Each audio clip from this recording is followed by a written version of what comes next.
north to Albany, these are my parents, so that my dad could start his medical practice. They borrowed a car bed from friends who happened to have a baby boy, Robert. The New York State Thruway was about 8 years away from being built, so they had to drive north on the Taconic Parkway. The car was 11 years old and a blizzard hit. Plus, they had a baby who was throwing up the whole way. My mom had extra clothes for me, but not for herself. The entire trip took 13 hours. Normal drive from Albany to New York City is about 4. All my grandparents were frantic until my parents could contact them. Robert, the baby boy, grew up to become one of David's fraternity brothers. When I became a teenager, my dad teased me about sleeping in Robert's bed. I pointed out to him, "You put me in that bed." When I was little, my mother thought that a little kid couldn't remember a specific date. So when I asked when my birthday was, all she would respond was, "Around Thanksgiving." Well, in kindergarten, the teacher went around the rooms asking, "When is your birthday? When is your birthday? When is your birthday?" I responded, "Around Thanksgiving." That's all I knew. The teacher looked in her little book and informed me, "Your birthday is November 23rd. I never forgot it after that. In the mid-50s, my father was recalled into the Navy and was stationed in northern Kentucky. We lived in Cincinnati for a year and a half before finally returning to Albany. My high school was the practice school for the State Teachers College. Yes, I was a guinea pig. We had student teachers all the time, or we'd be on closed circuit TV so that prospective teachers could watch master teachers teaching. I went to college at the University of Miami for my first year. I was dating someone who my parents were, let's just say, less than enchanted with, so they wouldn't let me return there. They were continually on my neck that summer. I wasn't at all interested in dating anyone else. I was still stuck on that other guy. Finally, I called my friend Marcia and said, "Fix me up with someone, anyone, just so I can say, 'See, Mom, I'm dating now. Leave me alone.'" If there's damage, you know. What? There's damage. Guess who was my blind date? Yes, David. And he fixed Marcia up with a friend of his, so it was a double blind date. Their relationship never went further than that first and only date. We have been married 52 and a half. I don't know, the 10 hits per square foot or whatever. I've never ever heard that. Sandy, I'm sorry, we may be having someone that forgot to unmute. For those that are listening, if you have 3 Ds up there, no, they're not going to replace your whole roof. They may pay you to replace. Yeah, thank you. Yeah, Sandy, I'm sorry. Go ahead, please. We've been married 52 and a half, almost 53 years. We dated 3 years and married in June 1968. As far as college, I went to the Junior College of Albany on the way to the State University of New York at New Paltz. I majored in elementary education and graduated the summer of 1968. I taught in Cohoes, New York for 2 years, then substituted there for another year. My first year, I taught a class of learning disabled kids.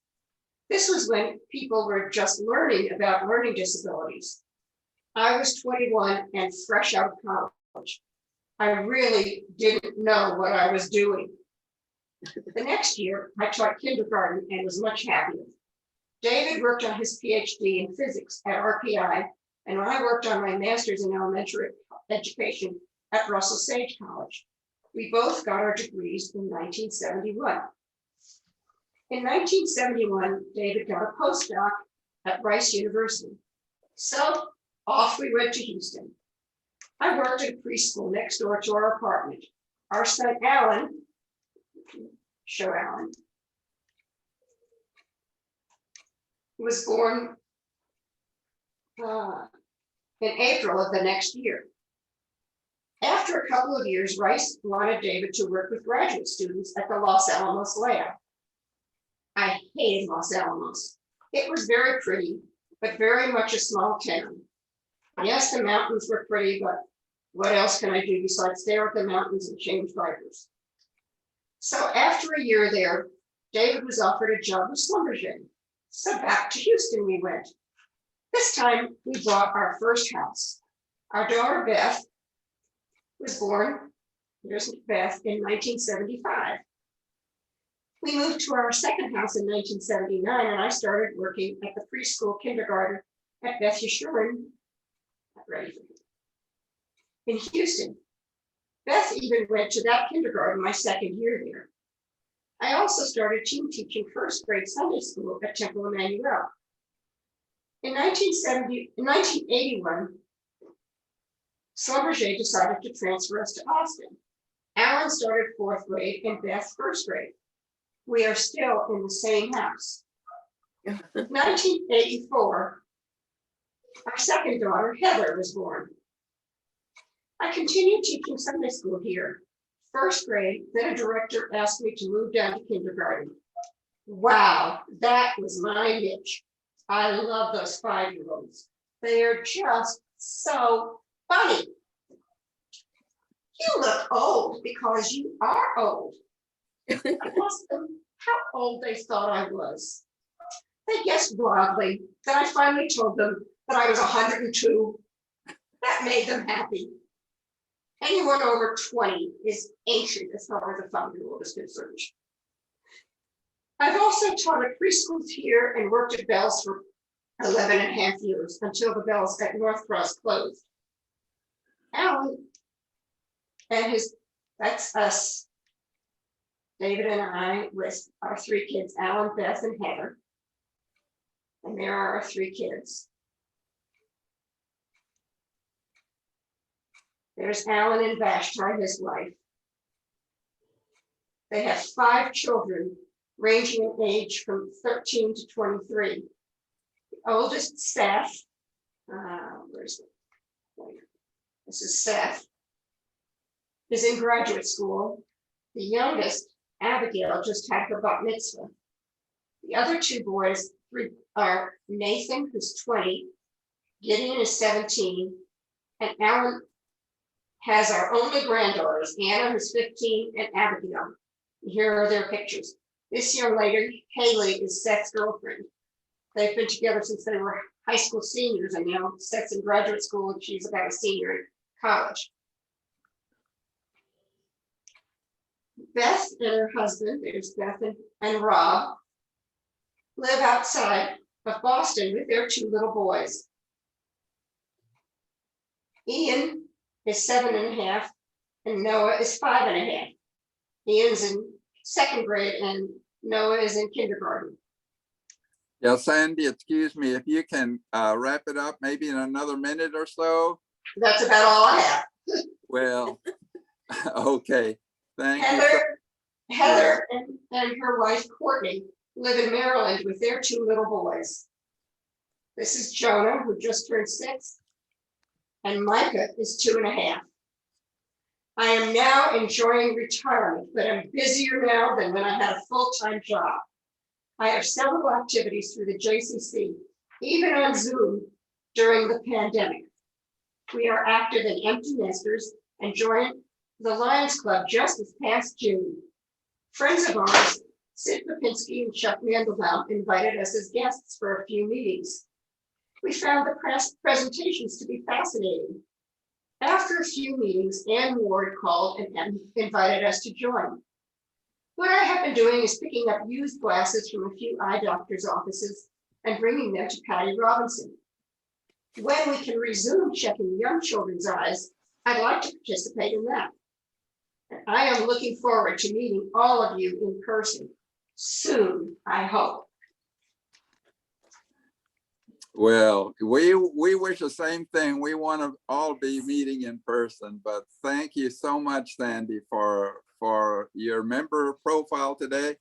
And David, just say a word of thank you for your humorous April Fool's note earlier in the send it separately, but we enjoyed all of that. So so let me say thank you again to Sandy and to David for being members of our Lions Club. Okay, we are needing to move on to our program, and so let me ask: Is Drew with us today? Yes, sir. Yeah, Drew. Hi, welcome. And would you let me let you take it from here and introduce our speakers and our program, please? Great, thank you. Appreciate that. Yes, so real briefly. So May 1, City of Austin voters are going to have a series of propositions on the ballot that'll allow us to revisit how we govern our city. We've got two fantastic panelists to discuss Proposition F and a real brief intro on both. So Andrew Allison is the chair of Austinites for Progressive Reform.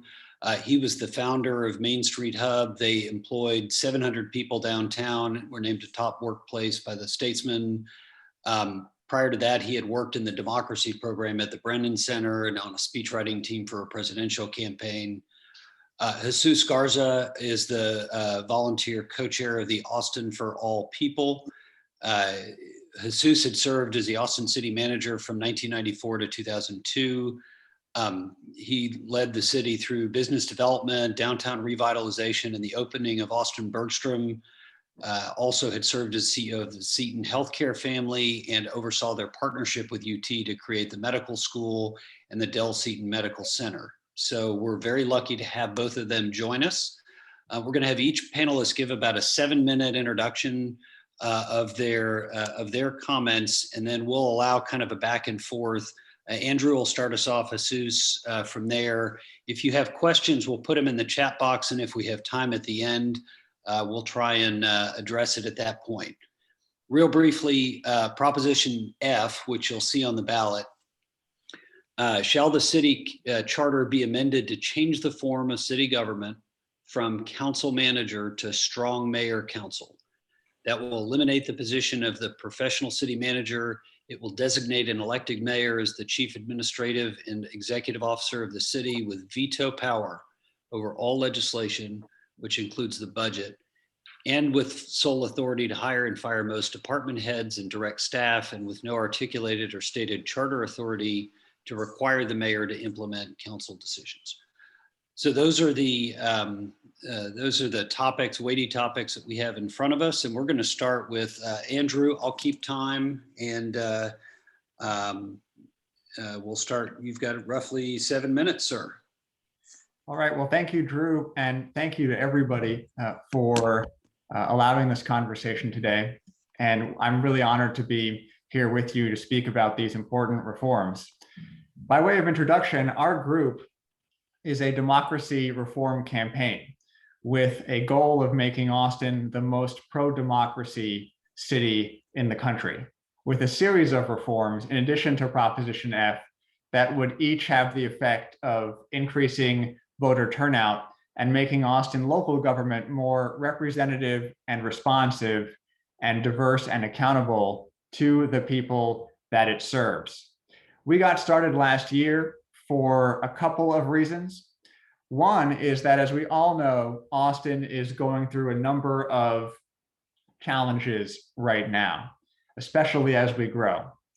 And we believe that we're only going to be able to address those challenges meaningfully if we are able to have democratic structures where everyone is represented, everyone's voice is heard, every ballot is counted, and our democracy works for everyone across the city. And the other reason we got started is because right now we're in a kind of new era of voter suppression in this country. There are new barriers to the right to vote that are going up all over the state and the country. And we believe that there are things that cities can do on their own to increase voter turnout, make sure everyone's represented, and make sure that we strengthen our democracy, which has lasted these nearly 250 years.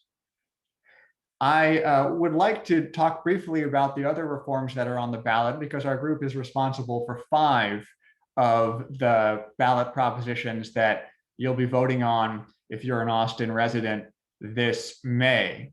And there's also the Proposition F, which I'll spend the bulk of the time on. But all of these propositions have a few things in common.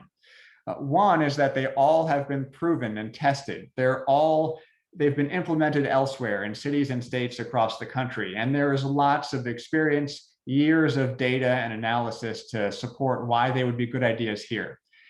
They've all been proven in particular to increase voter turnout and strengthen our democracy that way. One of the propositions is Proposition D on the ballot, D as in Delta.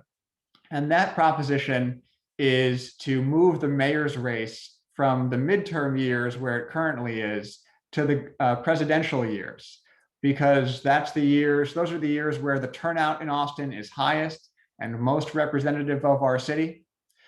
So we believe that our highest elected official, the mayor, should be selected from our city's largest and most representative electorate. Proposition E would allow us to save taxpayer money and make our elections better by implementing ranked choice voting.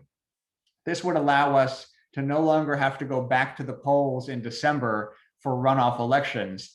It would allow us to rank our candidates in order of preference on the November ballot and conduct an automatic and instant runoff. This would save the city hundreds of thousands of dollars per year, and it allows everybody who votes in November to be participating in the decisive election.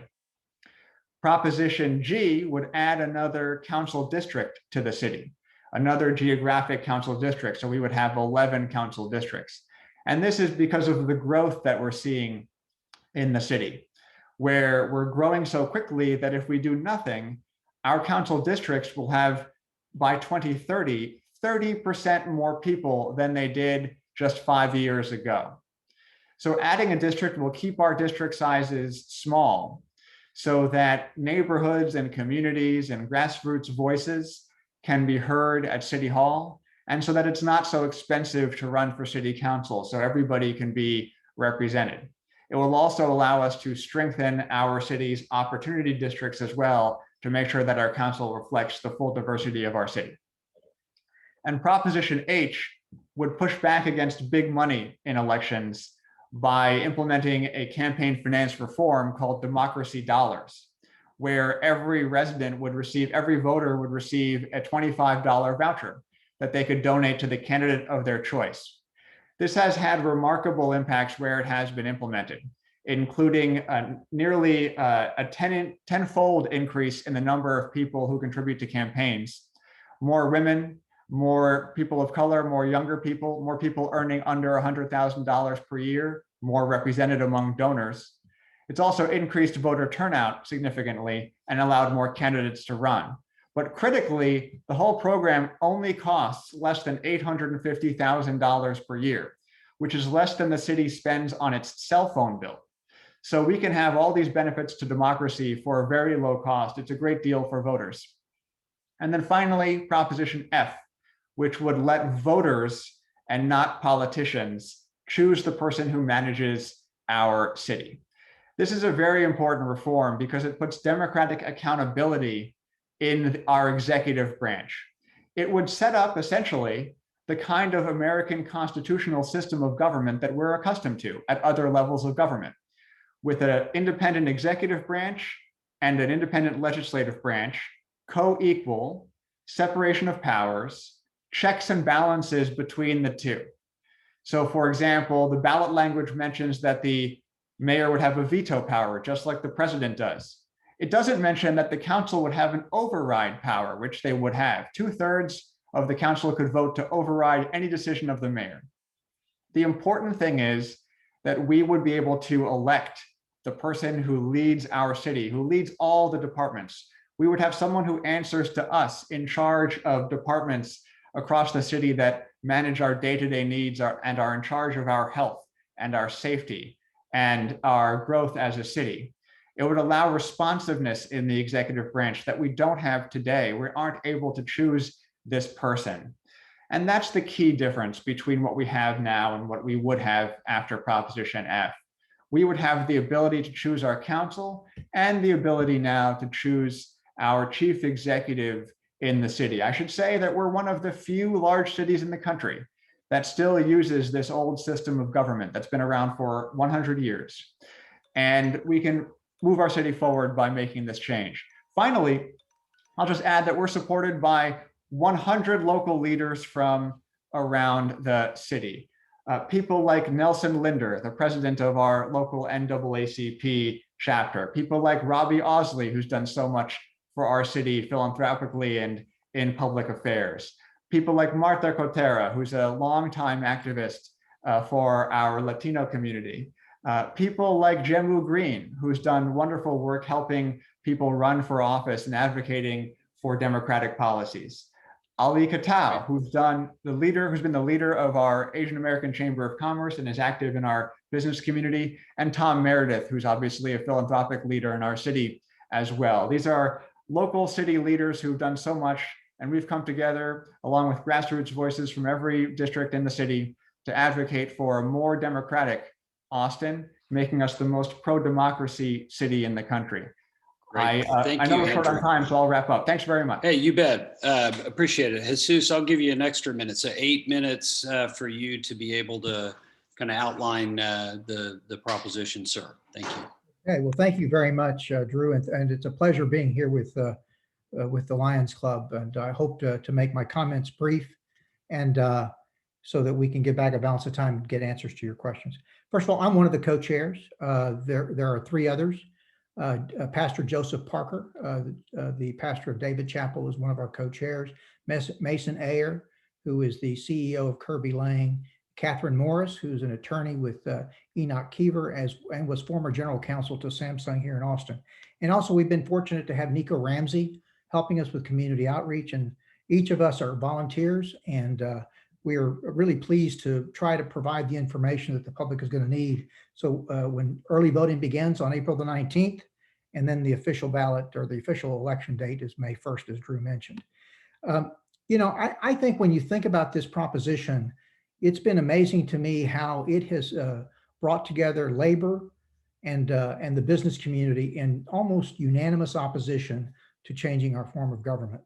We've had several organizations that have spoken out against this proposition, from the Real Estate Council to the Liberal Austin Democrats, to the Austin Labor Council, to the local Unite Here Local 23, the EMS Association, SOS, the Sierra Club, the Circle C Democrats, and Windsor Hills Neighborhood Association.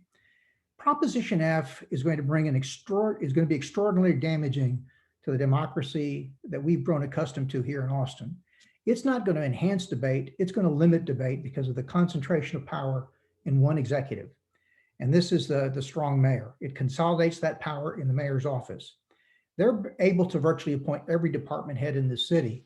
And so that'll bring politics into the administration of a city as we've never seen before. The mayor sets the agenda, but doesn't even have to go to the council meeting. And the agenda is set through the department heads working with the city clerk's office as it's done now. And the mayor will be in charge of all department heads. So they will be preparing this agenda and then doesn't even need to go to the council. So the most influential and powerful executive within the city will have limited access to the citizens. And as I'm familiar with, we usually have lots of citizens come to the city council meeting to ensure that their voices are heard. The current system has worked. Not only are we financially healthy as a city, we've been able to create the environment that want to have people move here, to work here, to live here and play here. It's one of the most desirable cities in the nation. And this system has worked, not by accident, but because of careful planning by the leaders of this community. I want to talk a little bit about the power, because Andrew mentioned that the manager is the central focus of the power within the city administration, and nothing could be further from the truth. The manager works for the mayor and council, accountable to everyone on that council. And when the manager is not responsive, doesn't execute the policies as directed by the city and the mayor, they can be removed immediately. And they should be removed immediately if they thwart the will of the people through the council. And so and how is that power manifested by the mayor and council? First of all, they appropriate all the money. They approve all the projects. They approve the budget. They approve the capital budget. This isn't done by the city manager. This is done by the mayor and council, as it should be. And it has always been clear to me in my entire almost 20 years experience with the city of Austin that the mayor was the political leader of this city that set the agenda, working with the council in terms of where we would move as a direction for the city. And under that system, we would continue to have, under the council manager system, we would continue to have that initiative and that impetus. So let me just say that I think that the question that I have is why change this system now, or why change it if it's been successful? And also would really question whether really this is allowing us for having greater democracy. In my judgment, it would have less democracy, less participation by the community in development of policy. And I want to say the final thing is in this overriding of vetoes. The city council inevitably is going to lose power under the strong mayor system because they will have less influence. They will have less influence to drive policy and perform policy. And any action they take can be vetoed by the mayor. And when it is vetoed, it would take a 2/3 vote to override. That is a tall political hurdle in any system. And I think it's one that would be damaging to our democracy in Austin. And that is why I'm urging everyone to vote no on Proposition F. Be happy to answer any questions. Yeah, Jesus, that was great. Let me, just following the format, let me just throw open, Andrew, is there anything you wanted to clarify from your comments? And then Jesus, I'll just see if there's anything you needed to clarify before we go to questions. Sure, I will try to be brief and just to respond to a few things. Jesus mentioned that the system has worked. And I would agree that Austin has made many great strides and a lot of progress, and certainly appears on a number of top 10 lists across the city in magazines about places to live or work or start a business. But in the meantime, for longtime residents of the city, what we've seen is taxes go up phenomenally. It's much harder to afford a home these days in Austin, maybe one of the hardest places in the country to do so. Hard for children and grandchildren to settle here and raise their families here. Hard for certainly our Black and Latino populations, where those populations are shrinking in Austin as a percent of the population. In 2020, after the census comes out, we believe we'll see that Austin is the only city in Texas where the Latino community is shrinking as a percentage of the population. So affordability is a real issue here that everybody is feeling. And I think our system is not working for us in that way in particular, and some others. I think that Mr. Garza downplays the role of the city manager quite a bit, in particular around the power that they have. The council does appropriate monies. For example, the council appropriated tens of millions of dollars to provide homelessness services last year, but that money wasn't spent fully. In fact, $30 million was not spent.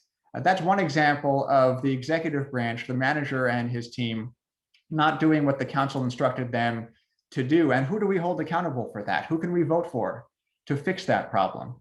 And then finally, I think that there is a fair amount of a dispute about whether the mayor is the political leader of the city. I've been on forums during this campaign where sitting council members have said that the mayor is not above anybody else, and the mayor is just one council member among many. And that's true effectively in our system. But I think that kind of pointing fingers back and forth and confusion about what the role of the mayor really is contributes to an inability for voters like us to hold people accountable when there are challenges in this city. It can't be that we point fingers at each other. It must be that we're able to vote for people who can lead.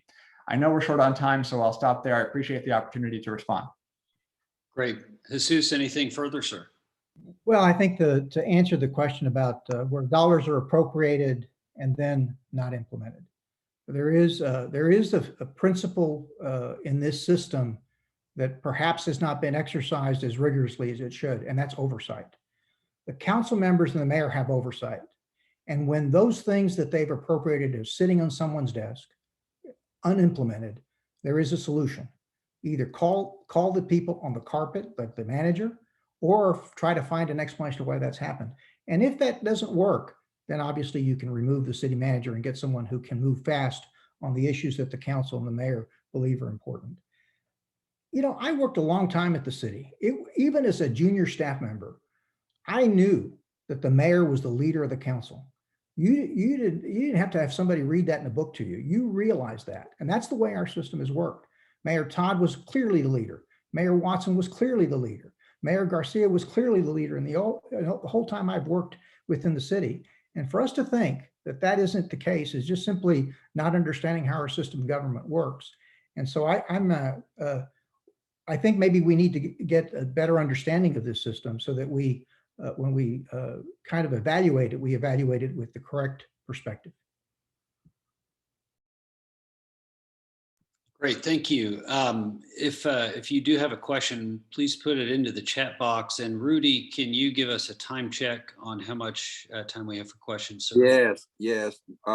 We have about 10 minutes, but we can extend depending on the time of Jesus and Andrew and your time. We can extend it another 5 minutes.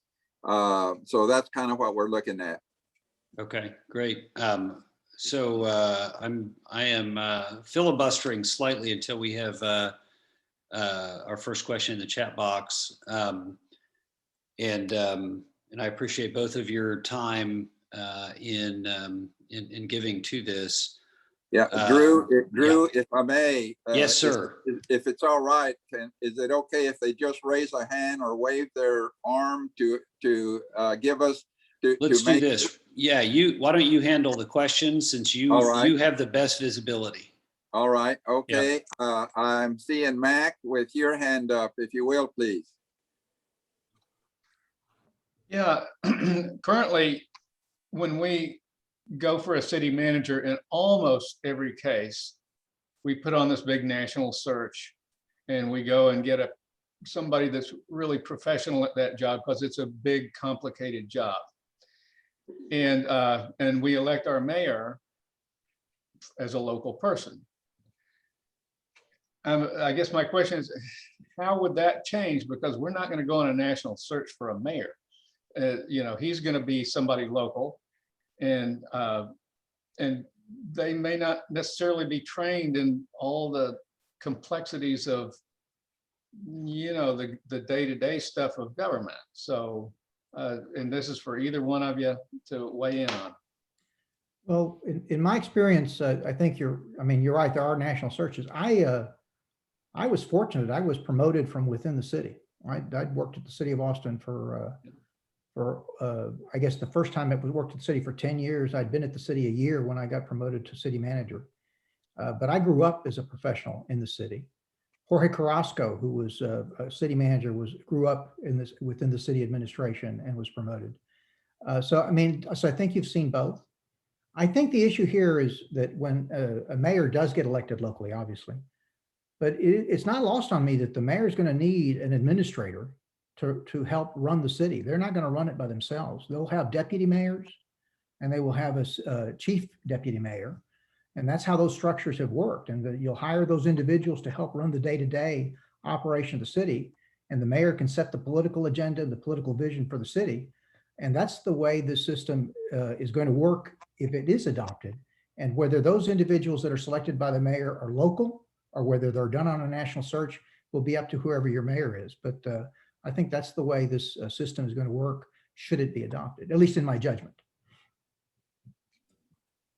And I agree with Mr. Garza that that is how it'll work. We'll have a local mayor who knows our city, has roots in our city, who will be accountable to us. And that mayor will hire experienced professionals to serve in a kind of cabinet, to play the role that the city manager plays today, to play the role that deputy and assistant city managers play today. And that's how this form of government has worked in other cities across the country. Professionals from across the country working to run departments, working to run the city, but at the very top, a mayor who has roots in Austin, who is accountable to everybody.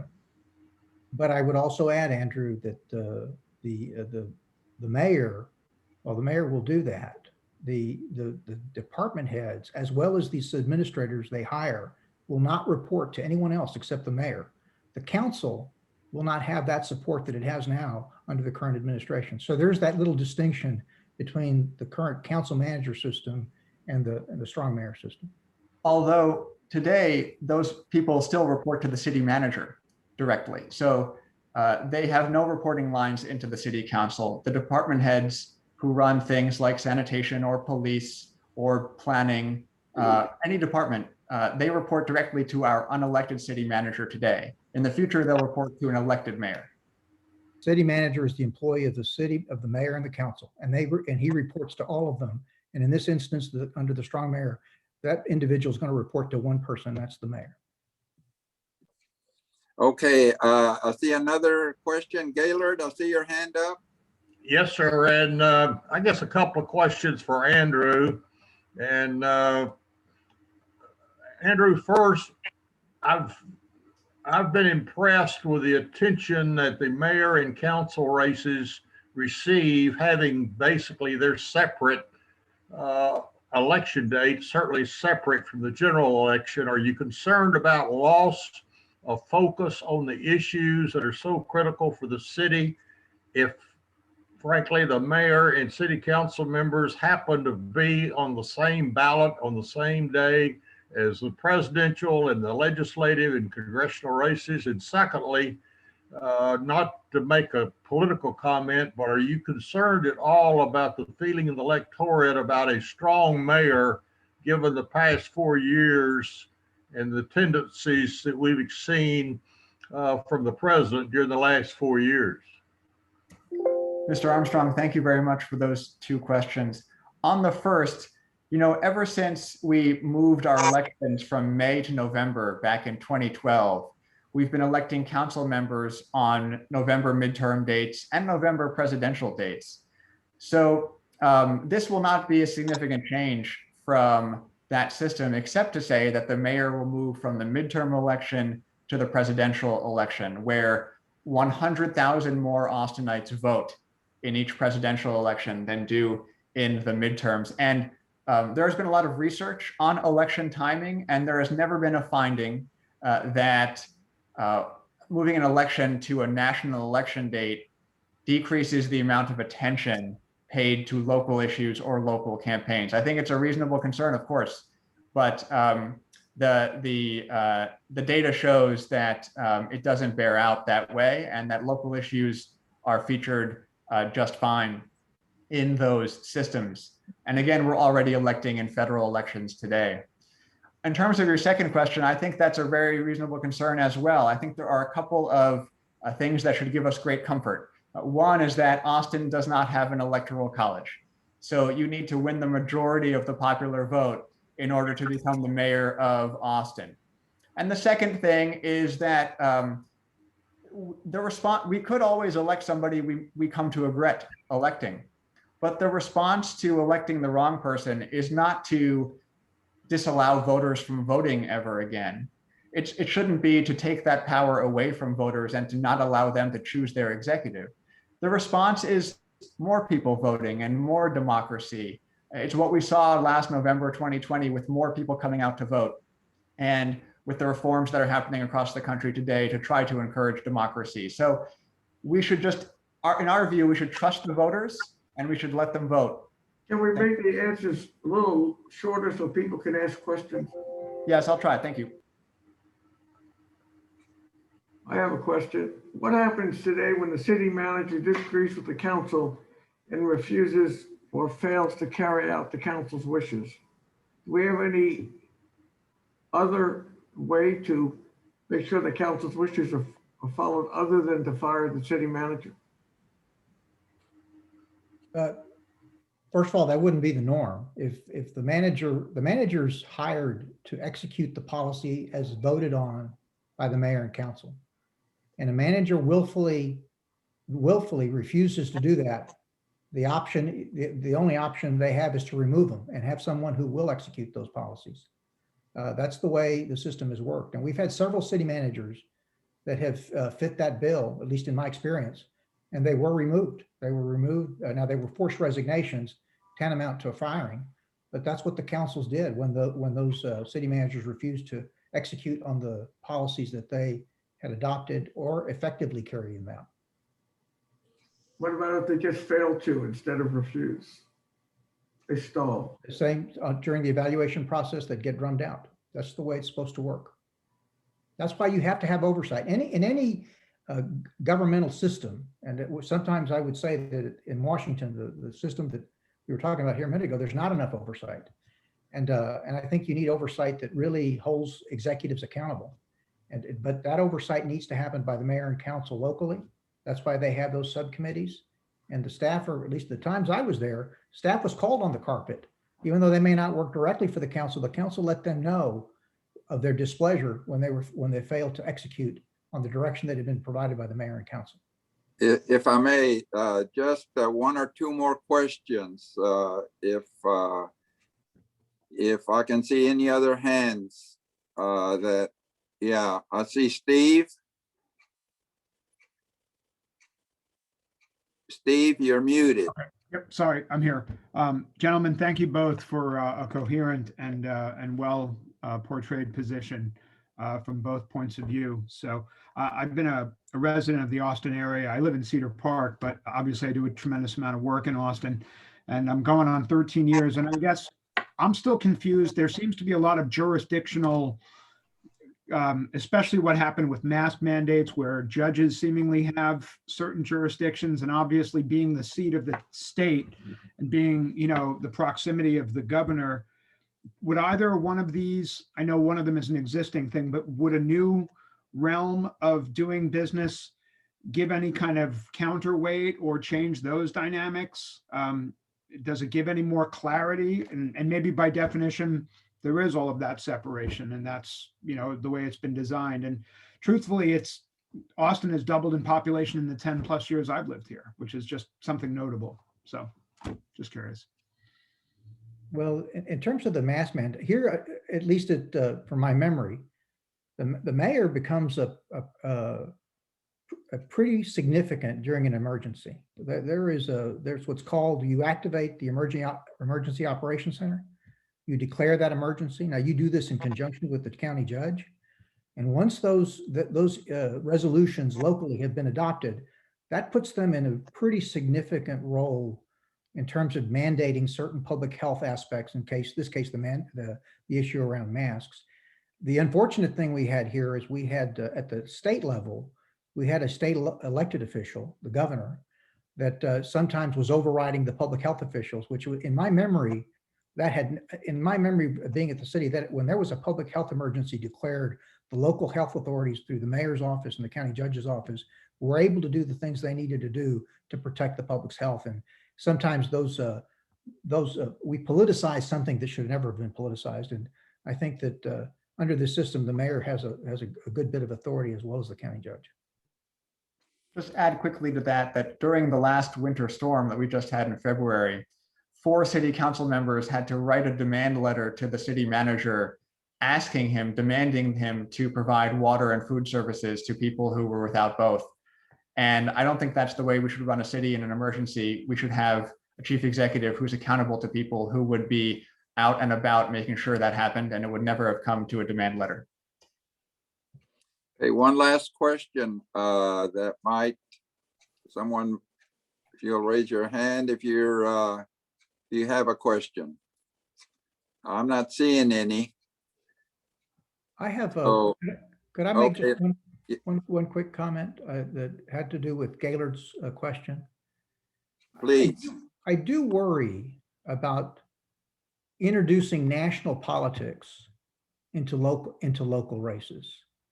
I could see where our local government could be hijacked by the discussion that takes place at the national level on issues that really in the long run aren't specifically or unique to what we need to do as a city to continue to make progress. And I think that is a real worry. And I'm talking about being hijacked by either the Democratic side or the Republican side. I don't think we'll be served as a community if that ends up happening. Okay, thank you. Roberto, I think you had a question. Well, I was just going to say hello to Jesus and then talk to him later. I'll get his phone number later. Roberto Martinez Cousins. But Yeah. and one question I did have real quick is what is and I think you answered it right at the end there, the difference in the dangers of one system or the other. But thank you very much. It was very good, educational. And Robert, I'll get you my my contact information. I'd love to talk to you. I hope you're doing well. Doing well, thank God, doing fine. Gracias a Dios. Gracias a Dios. All right. Well, with that, want to thank both Jesus, Andrew, and Drew for making this a very informative and interesting presentation. Very important to our city. And would one of you please remind us again about when this election is going to be and how it applies to the current mayor? Well, early voting begins on April the 19th, and then the election is on May the 1st. And what I would urge you, if you are against Proposition F, is to vote early and often. But anyway, it's on May the 1st is the election date, and then the early voting begins on April the 19th. And I'll just add there to answer the question, this will not apply to the current mayor. It will not take effect until after we choose a new mayor in 2022. And I'll add that regardless of how you feel about Proposition F, please consider Propositions D, E, G, and H as well. You can vote for them separately. Thank you. Well, our thanks to both of you. Again, very informative, and we do appreciate that information for on how we might want to vote on May 1st. So we're going to return to our agenda now, and let me cover something I neglected to cover earlier. We have our birthday person this week, and our birthday person from our Lions Club is Ann Ward. Her birthday is tomorrow, April the 2nd. So we say happy birthday to Ann. And then for next week, I believe Gaylord has the program next week. Gaylord, would you tell us about that, please? Yes, it's a good successor, I think, to today's excellent program. I think Andrew and Jesus really set it up perfectly, but we're going to have Dr. Michael Barnes, who is probably the leading authority on Austin, its history, its culture, and certainly the leading authority currently that I know of. He has studied in this great city and has shared with groups about Austin and how it differs and how it's changed. And I think it's going to be a fascinating program.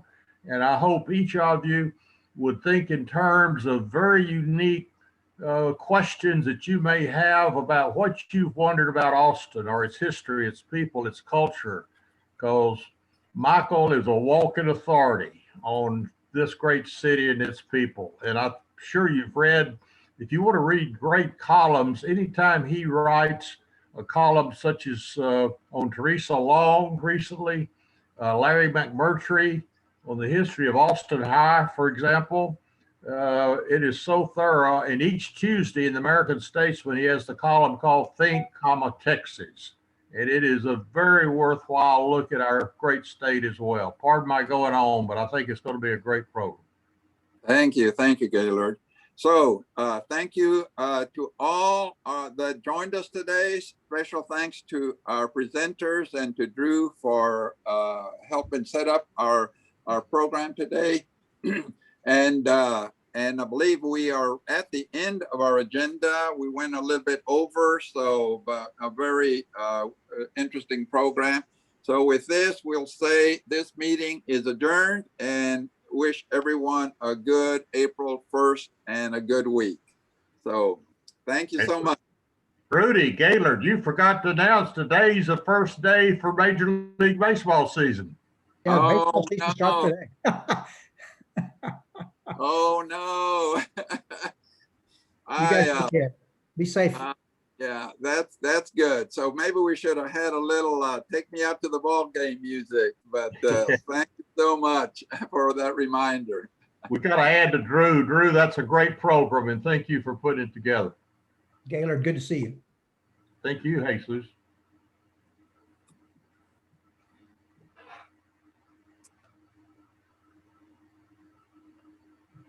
Anyone else have any thoughts or comments?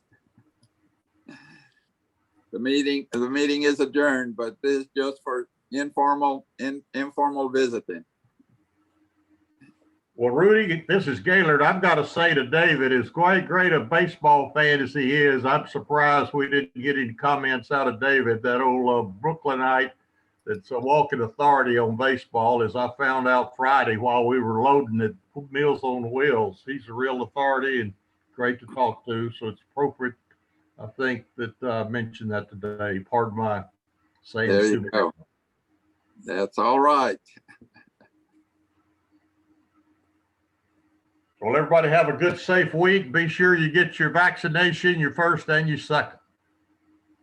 Also, please remember 5 p.m. today, get your vote in so that we can that be counted as part of the election for board of directors. And for those that can join us on Saturday, our virtual parade out at Old Settlers Park. So again, y'all have a good one. Thank you for joining us. Mark, good job of hosting today. Thank you. All right. Thank you. See you all next week. You bet. All right. Bye-bye. Yeehaw. Yeehaw.